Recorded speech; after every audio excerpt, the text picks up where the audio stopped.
दोस्तों welcome back. दोस्तों हमारा बचपन कितना ही प्यारा टाइम होता है, वह भी जब हम अपने घर पर बोलते हैं कि आधे घंटे में आ जाएंगे और पूरा दिन खेलते थे। पर क्या हो जब हम जिस पार्क या ग्राउंड में खेलते हैं वहां जाने से भी हमें डर लगने लगे। क्या हो जब हमारा को सुहाना टाइम एक डरावने सपने में बदल जाए। तो कुछ ऐसा ही हुआ इन दोनों भाइयों के साथ, जो ये आज भी जब उस वाकया को सोचते हैं तो डर से कांप जाते हैं। आज की कहानी कुछ ऐसे ही वाकया से रिलेटेड है। यह कहानी है दो भाइयों की, शुभम और रोशन। तो चलिए जानते हैं ऐसा क्या हुआ इन दोनों भाइयों के साथ, जो वह एक डरावने सपने की तरह उसे चाह कर भी नहीं भुला पाते हैं। हेलो दोस्तों, मेरा नाम शुभम है। दोस्तों ये कहानी जब की है जब मैं बचपन में अपने मामा मामी के घर पर रहता था। हम मध्य प्रदेश के एक छोटे गांव में रहते थे। मैं और मेरा भाई रोशन डेली शाम को हमारे घर के पास ही एक ग्राउंड होता था, वहां शाम को खेलने जाते थे। और हमारे मामा जी शाम को 7 बजे अपने काम से लौट कर वापस आते थे और हमें अपने साथ लेकर घर आ जाते थे। हमारा यह डेली का रूटीन बन चुका था। हम खेलने जाते और शाम को मामा जी के साथ वापस आ जाते थे। पर वहां रहने वाले लोगों का कहना था कि रात के 8 बजे के बाद उस ग्राउंड में नहीं रहना चाहिए, क्योंकि कई लोगों ने वहां काफी टाइम कुछ अजीब महसूस किया था। पर हम अपने बचपन के टाइम में कहा किसी भी बात पर ध्यान देते हैं। पर एक शाम हम खेलने में इतना खो गए थे कि हमें समय का कोई अंदाजा नहीं हुआ और शाम के 7 से ज्यादा हो गए थे। पर और उस दिन अजीब बात यह भी था कि मामा जी अभी तक नहीं आए थे और हम इसी कारण से और खेलने लगे। लेकिन कुछ समय बीता ही था कि हमें मामा जी की आवाज आई, जैसे वह हमें बुला रहे हो कि चलो घर चलो, टाइम हो गया है।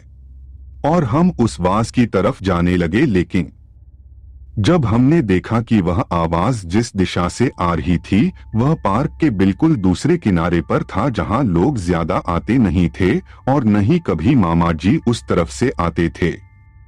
पर उस टाइम ज्यादा ध्यान न देते हुए हम आगे बढ़ते चले गए और उस तरफ की दीवार को हम टॉप कर दूसरी तरफ गए, क्योंकि वहां की दीवार पर एक जाली लगा हुआ था और वहां से बाहर दिखता था। पर हमें मामा जी नहीं दिखाई दे रहे थे। जब पार्क के बाहर गए तो हमें वहां इधर उधर बहुत देखा, पर हमें वहां कोई नजर नहीं आया। मैं जब तक देख रहा था तभी उसी के बीच मेरा भाई रोशन सहमी आवाज में बोला, भाई मुझे वहां पार्क में झाड़ी के बीच में कोई दिखाई दे रहा है। और मैंने जब वहां देखा तो वहां कोई नहीं था। मैंने उसे समझाया कि ऐसा कुछ नहीं है, उसे शायद वहम हो रहा होगा।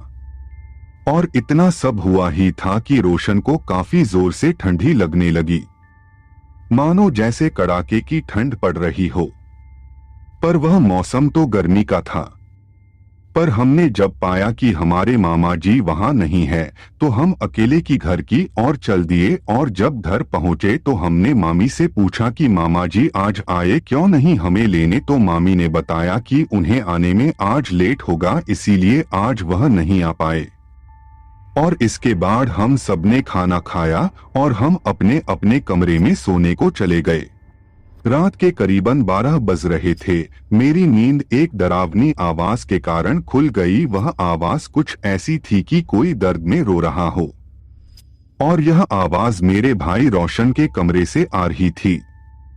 मैं जब उसके कमरे में गया तो पाया कि मेरा भाई रोशन एक कोने में बैठकर रो रहा है।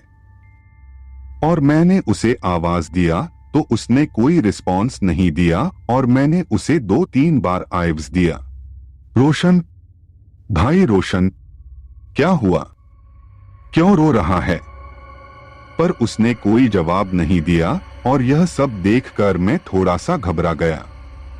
पर मैं हिम्मत करके उसको जोर से हिलाया, तब वह होश में आया और मैंने उससे पूछा क्या हुआ, तो उसने बताया कि भाई पता नहीं क्या हुआ है, कोई शक्ति मुझे वह करने पर मजबूर कर रही है जो मैं करना नहीं चाहता। और यह सब सुनते ही मैं भागकर मामा मम्मी के कमरे में गया और उनको सारी बात बताई। तब उन्होंने रात में ही पंडित जी को बुलाया और उन्हें सारी बात बताया। तो वह रोशन के कमरे में गए और हम सबको बाहर ही रुकने को कहा और वह करीबन 30 मिनट बाद बाहर आए और मुझे एक ताबीज दिया और बोले कि रोशन को कम से कम 15 दिन के लिए घर से बाहर नहीं जाने देना है और मुझे भी बोले कि तुम्हें 15 दिन के लिए यह ताबीज नहीं उतारना है। और रोशन की तबीयत जो इतनी खराब थी वह ठीक होने लगी और उसके बाद फिर हमने उस पार्क में ही जाना बंद कर दिया।